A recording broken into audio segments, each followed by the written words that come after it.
أسف لون دي راديو أزقلوف أما الطاف قلت كنت مغليون يشاركي تغاوسي وين يانن تدمسا يانن تسكلا يانن أزافا يانن معدنا هكاكي لي كيستيون بوليتيك تسافيت وكد ضمضان سمثا. Après donc la fête des mères, vient maintenant la fête des pères. باش تفرق رونة مطوس أما تخدم أما تخدم راه أما تسقز أما تسقز راه أما il est lâche أما il n'est pas, on va dire surtout dans notre société, on va dire que à la limite on dira toujours après tout c'est une femme. Mais s'agissant de l'homme dans la société, par mérite ou parce qu'il doit jouer un rôle qu'il ne mérite pas, l'homme donc est propulsé au devant de la scène. Il est donc le décideur, il est la personne qui réfléchit, et il est donc le tuteur, le chef de famille, celui qui affronte qui prend les décisions. Je parle bien sûr d'un statut officiel. Et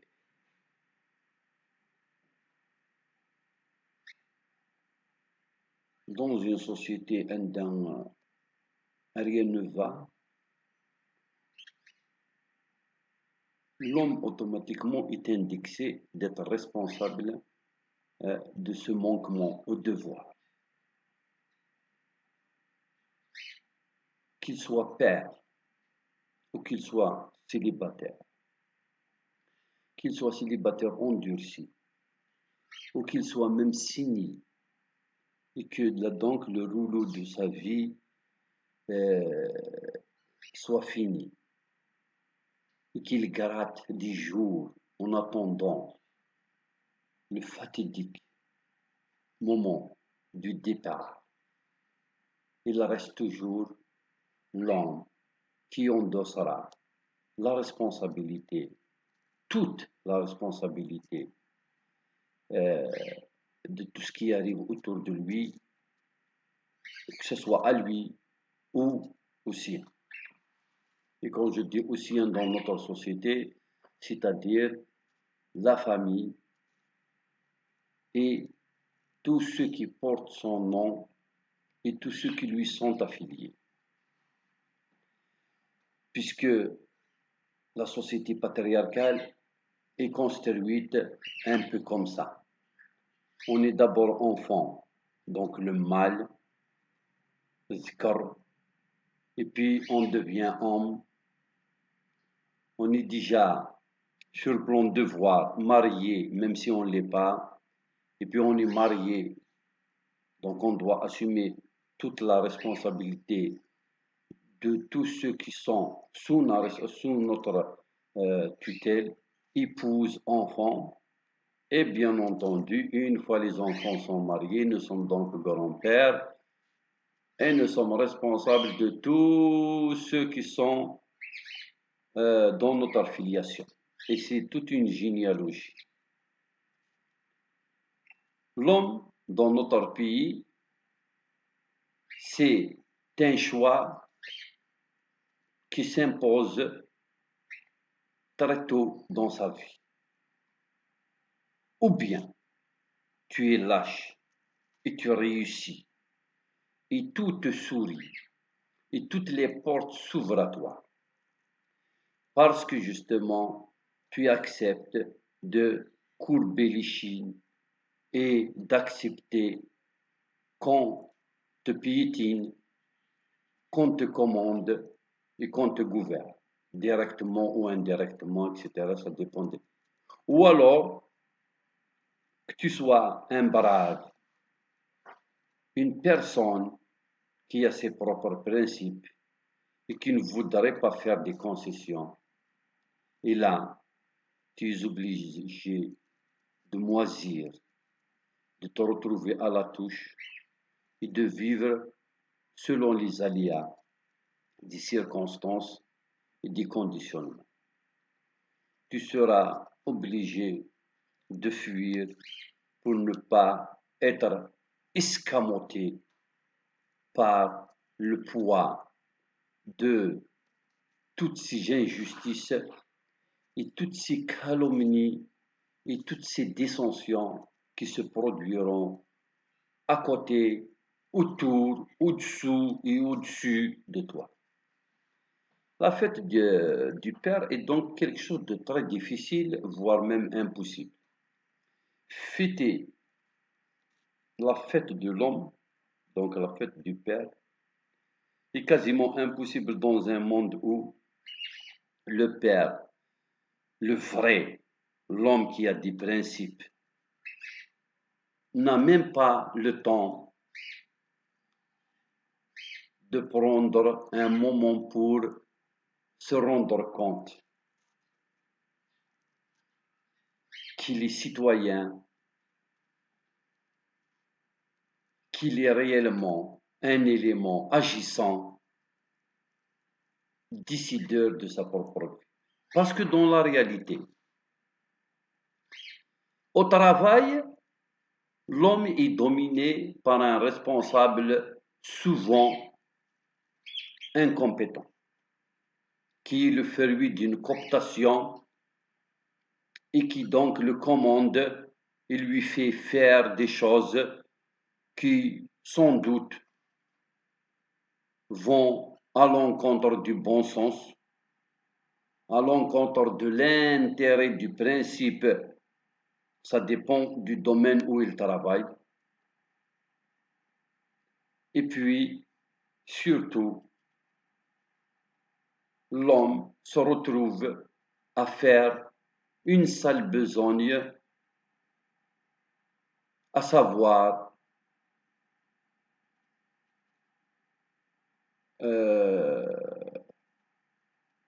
ou bien il est dressé contre ses propres camarades, parce que pour mériter sa place et son statut, tu es obligé de rapporter tout ce qui se dit contre le chef et pour le rapporter à ce dernier pour plaire, donc un lèche-botte, ou bien tu vas être un opposant, donc un critique, donc un gueulard et un opiniâtre. Et là, à chaque fois, tu te retrouves à l'intérieur du bureau du chef pour rendre compte de tout ce que tu dis contre lui, parce que dès que tu ouvres la bouche, il y a toujours quelqu'un qui rapporte ça au chef et tu es donc dans le collimateur. Au cours de route, en allant vers le travail, en rentrant chez soi, c'est les aléas du transport. Tu es obligé de prendre plusieurs correspondances pour aller jusqu'au lieu de ton travail, parce qu'ils sont rares les pères qui travaillent à côté de là où ils habitent. Et ce n'est pas parce qu'il n'y a pas de poste correspondant à sa profession. C'est parce que les choses ont été planifiées de sorte à ce que ce cher père perde beaucoup de temps dans les transports pour que le soir, épuisé, il aura juste le temps de dormir. Sinon, il s'occupera de la politique. Cette chose honteuse, interdite, ce péché qu'il ne faut pas avoir comme passion ou comme vice, parce que sinon les choses changeront en faveur du peuple. Alors, les choses ont été planifiées, le quotidien, de sorte à ce qu'il soit harassant pour ce père.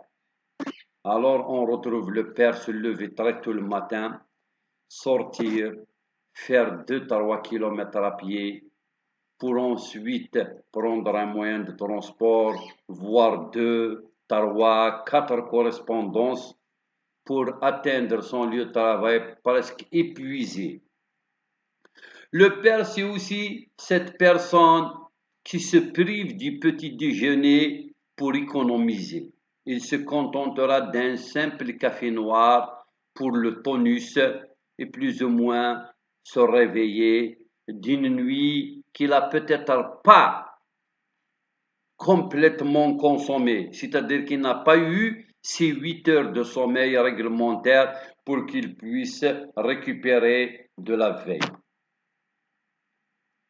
Le père, c'est celui qui sera frustré, froissé, peut-être même blessé, ça arrive de toute façon souvent, dans son monde de travail.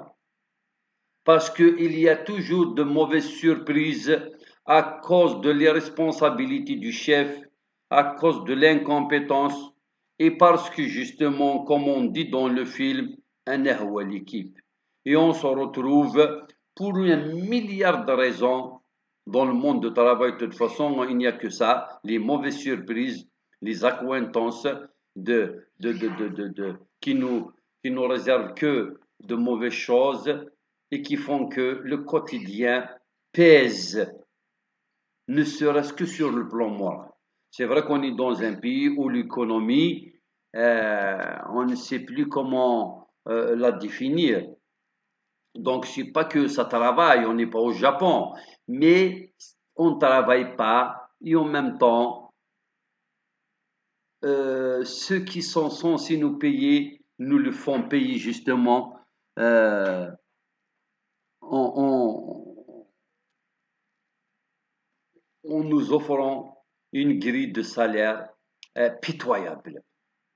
Et donc la majorité des salariés, donc des pairs, se retrouvent à la fin du mois avec un méga salaire qui leur permet de faire plus que des calculs d'épicier pour rentrer dans leurs frais. Souvent, le père rôde dans les magasins à la recherche d'un sachet de lait à 25 dinars, perd son temps à faire les tours en ville parce que le monsieur du mal de la supérette n'a pas encore fait sortir ce précieux produit dont ont besoin les enfants et qu'il ne pourra pas donc rentrer à la maison sans quelques baguettes de pain et quelques sachets de lait.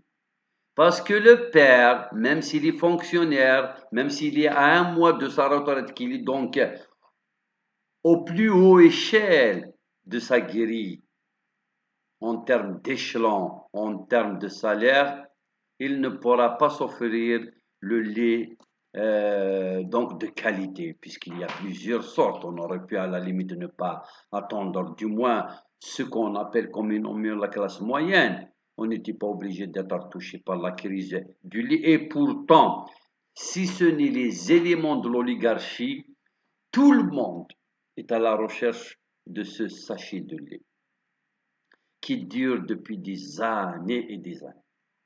Le père, c'est aussi l'homme qui, malgré qu'il est malade, il se prive d'une consultation chez le privé parce que c'est à 3000 dinars entre la consultation et puis c'est 5000 dinars de l'achat des médicaments, donc de l'ordonnance.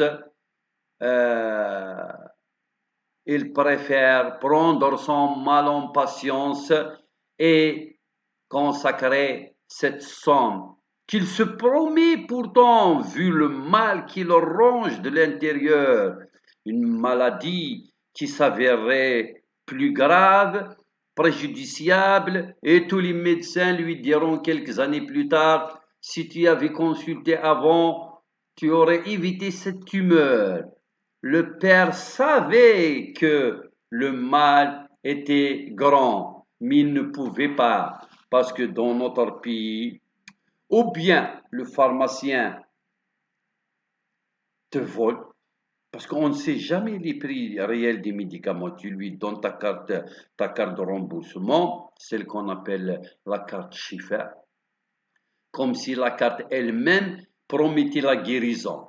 Donc cette carte de remboursement, il nous donne la différence. Il n'y a que lui qui est au courant du prix du médicament. Mais ça, c'est une autre affaire, si ça tenait qu'au pharmacien. Donc, il y a toujours de l'argent qu'il faut reverser et puis ça dépend du pourcentage de remboursement. Ça dépend du médicament, peut-être qu'il n'est pas remboursable du tout. Et donc, il y a tout un calcul. Et puis, est-ce qu'on nous a donné notre salaire? Attends, si on n'a pas un malade à la maison, s'il n'y a pas une dépense exceptionnelle ce mois-ci, est-ce que je pourrais m'offrir le luxe parce que maintenant consulter chez le privé est devenu un luxe?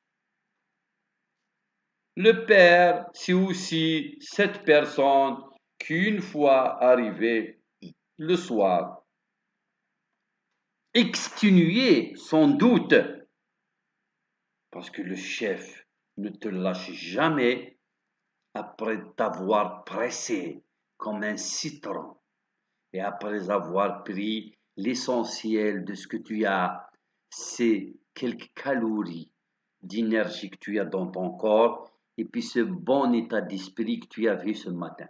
Donc tu arrives le soir vidé de ta substance mentale et physique. Épuisé, tu tombes comme un madrier et tu t'endors des fois sans même pas manger de toutes les façons que ce que tu veux manger, puisque dans le plat de résistance, il n'y a que le minimum. Les enfants doivent manger en premier, l'épouse doit manger en premier parce qu'elle allait, parce que c'est une femme, parce qu'elle est fragile, et c'est finalement l'homme qu'il y a 50 ans mangeait en premier du temps de Pharaon jusqu'à ce qu'il soit rassasié pour qu'ensuite les enfants mangent et puis viennent des femmes. Maintenant, parce que l'homme doit protéger sa progéniture et son épouse et toutes les femmes dont il est responsable, il se laisse le dernier. Et on voit l'homme d'aujourd'hui et pourtant cadre et en théorie appartenant à la classe moyenne, en train de pousser sa part de viande de côté quand ça leur arrive d'avoir de la viande au repas. Ils la poussent en se contentant de manger que l'essentiel, des spaghettis, du couscous, des féculents ou je ne sais quoi, pour qu'à la fin, on puisse retrouver cette part de viande que tous les enfants, que tous ces enfants voient avec un coup d'œil, le coin de l'œil, pour que la mère ensuite la prenne. Après la question rituelle, pourquoi tu ne manges pas ta part? Oh, je n'ai pas envie, je n'ai pas trop faim aujourd'hui. Et ils la prennent pour la partager sur les enfants pour qu'ils puissent manger un peu plus que on leur a donné au départ. Voici donc la fête du Père. Et puis le Père aussi, c'est un homme qui ne s'offre jamais de nouveaux vêtements. Il coud, c'est-à-dire il fait de la récupération. Ou alors il lèche les vitrines de toutes les friperies. Il se rend au marché hebdomadaire pour ainsi exploiter la seule journée pendant laquelle il aurait pu se reposer et faire la grasse matinée pour que il cherche après une veste, une chemise, un sous-vêtement ou alors un pantalon, voire une paire de baskets d'occasion pour qu'il puisse économiser et s'habiller à moins de frais. L'homme, c'est aussi celui qui se coiffe à la maison parce qu'il ne peut plus se rendre chez le coiffeur.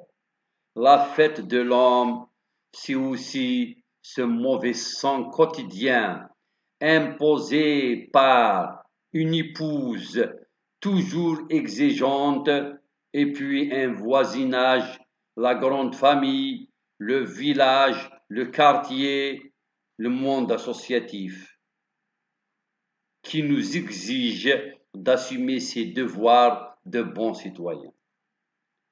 L'homme, la fête de l'homme ne peut être célébrée parce que nous n'avons plus l'esprit à ça dans un monde où le poids du quotidien pèse trop lourd sur nous.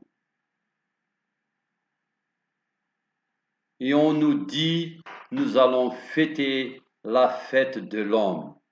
La fête de l'homme, c'est ces hommes justement qui sont décédés, dont Hassan Chérifi, dont on vient juste de faire le 40e jour, qui est mort sans atteindre ses objectifs.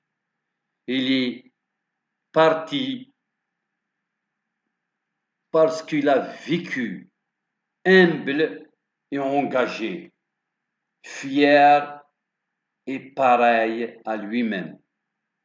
Il est donc parti sans rien laisser parce que justement la traque l'a poursuivi durant toute sa vie. Donc, en plus de tout ce que partagent les hommes ordinaires, le militant politique, qui est en même temps un homme, va encore subir plus que les hommes ordinaires, c'est-à-dire la filature, le doigt accusateur des institutions, des faiseurs d'opinion et des voix autorisées de ce monde, en lui disant, tu es responsable de tout ce qui se passe parce que tu critiques trop et tu ne nous laisses pas travailler. Donc il est interdit à la promotion. S'il a une promotion, il est automatiquement sanctionné, donc il va la perdre pour redevenir le simple fonctionnaire avec tous les aléas et les inconvénients de ce statut minable et primaire. C'est aussi une personne qui ne pourra plus s'offrir le luxe d'aller rendre hommage à ces militants qui nous ont quittés, mais dont on célèbre l'anniversaire de la disparition. Aujourd'hui, nous sommes le 25 juin. Les pères auraient pu se rendre sur le tombeau, le monument qui porte le nom de Matoub et dans lequel gît le corps de ce grand chantre. Mais il n'y avait pas grand monde, justement parce que l'homme, trop épuisé pendant toute la semaine, profite de ce samedi, la seule journée libre, pour vaguer à ses corvées, à ses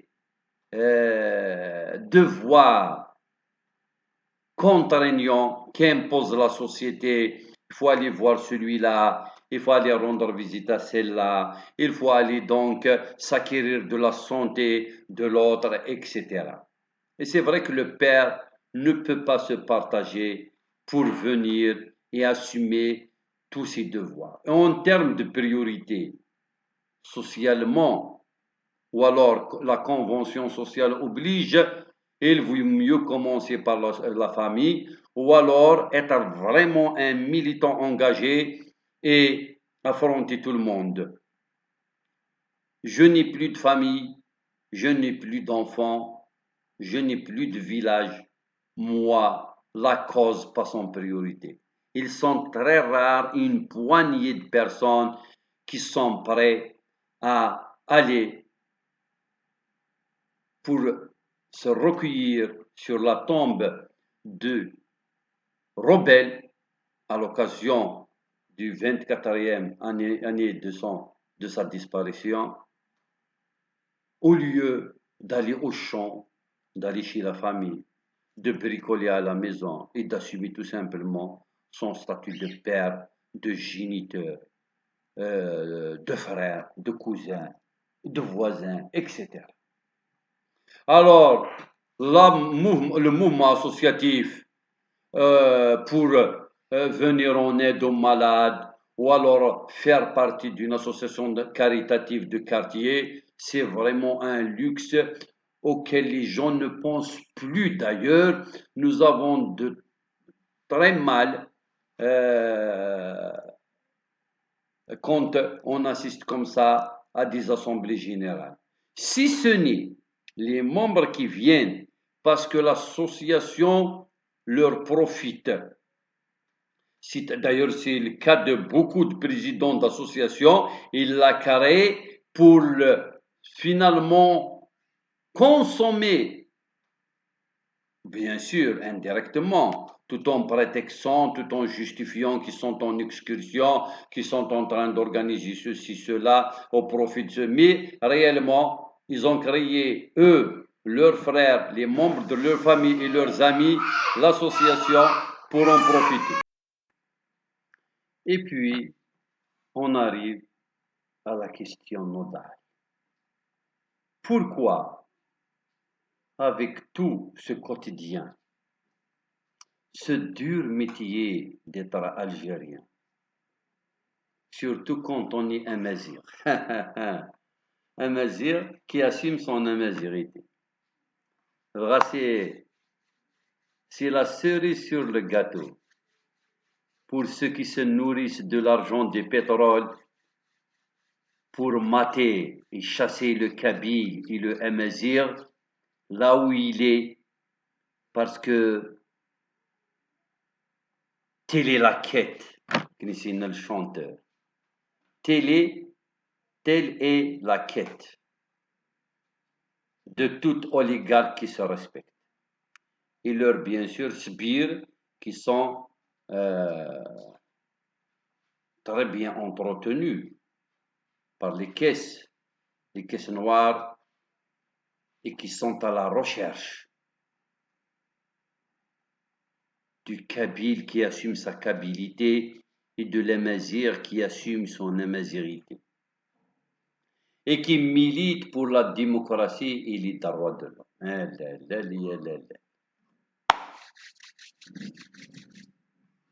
C'est vraiment le menu idéal. D'ailleurs, c'est la meilleure façon pour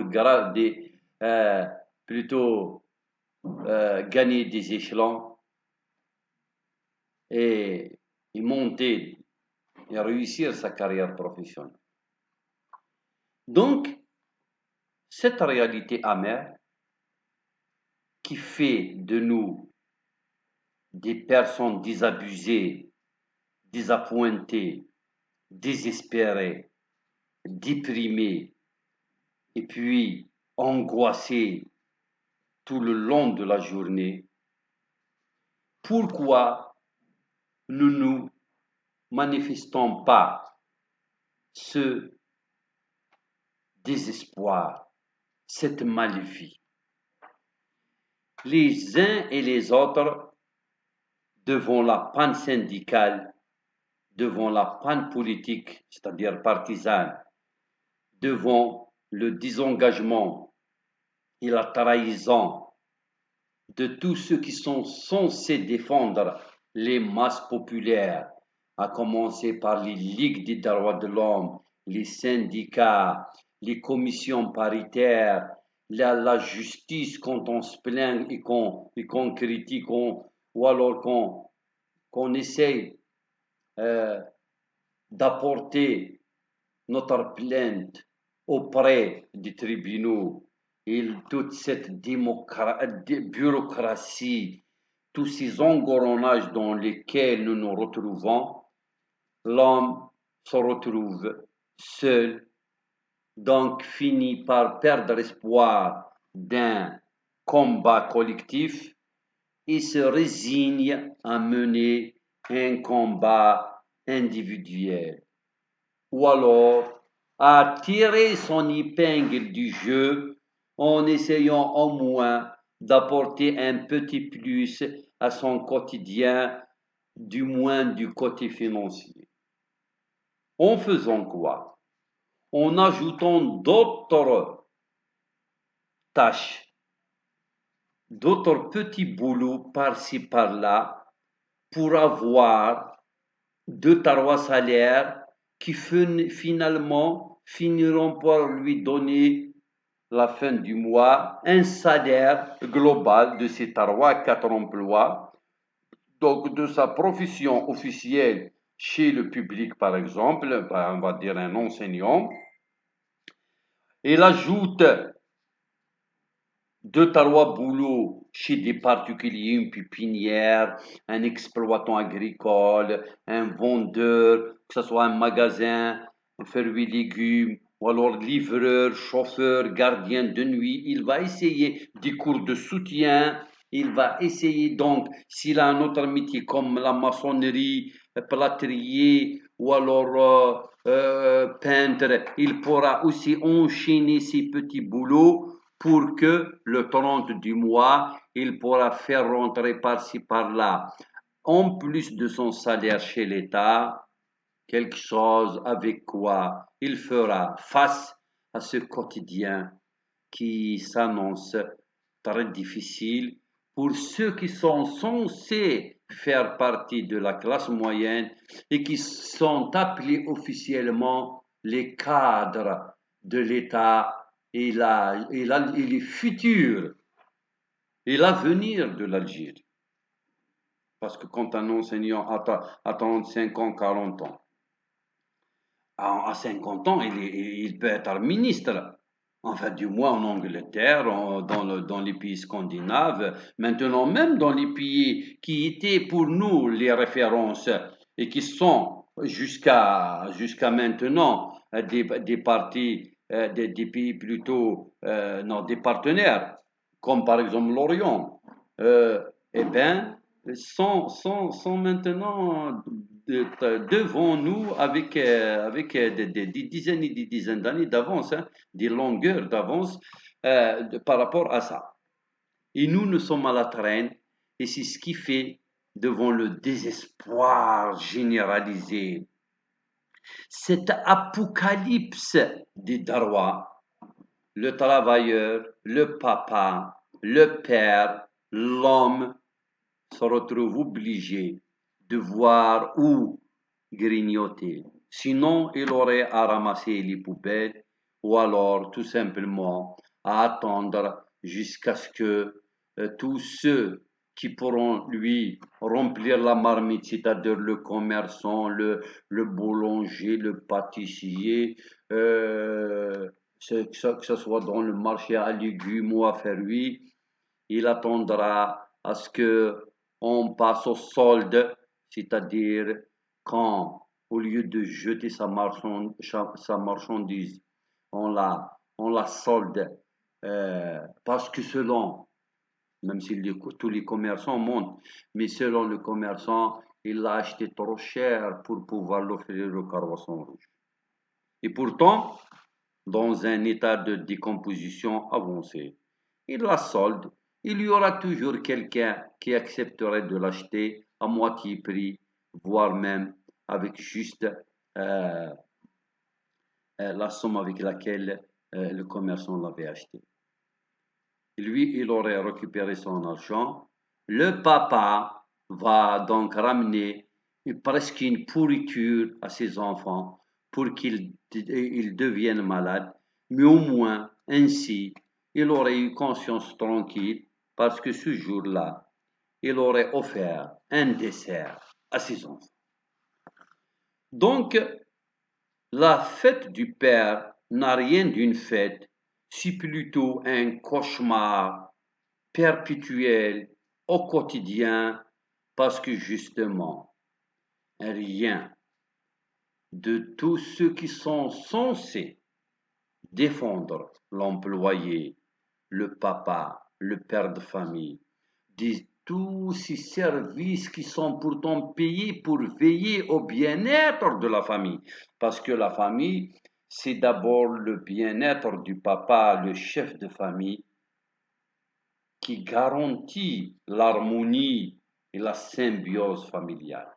Si le papa va mal, automatiquement, tous les autres membres seront contaminés. Même si le père, surtout chez nous, a cette peut-être défaut ou qualité de ne jamais crier qu'il a mal, qu'il préfère se taire. Alors, ou bien il part prier dans une mosquée pour partager avec son Dieu ce mal-être et prier pour que son vœu soit exaucé en demandant des jours meilleurs. El futsouh.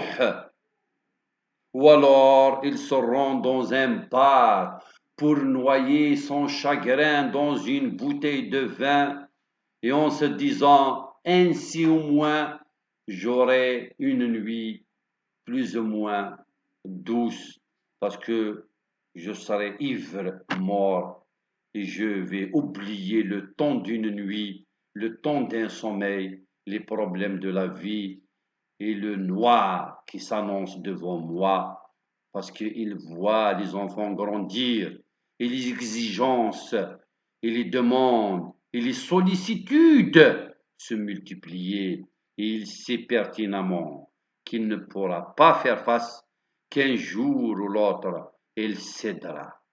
Ou bien en allant voler ou alors en piétinant ses principes et en revenant sur tous ses engagements pour s'agenouiller devant un élément de l'oligarchie que, en échange de sa soumission, lui prêtera peut-être une attention en lui exauçant un vœu ou bien un prêt, une promotion, un changement de poste, un congé, une faveur quelconque pour que son malade, une fille à marier, un enfant à faire voyager, un blessé à soigner, puisse être honoré.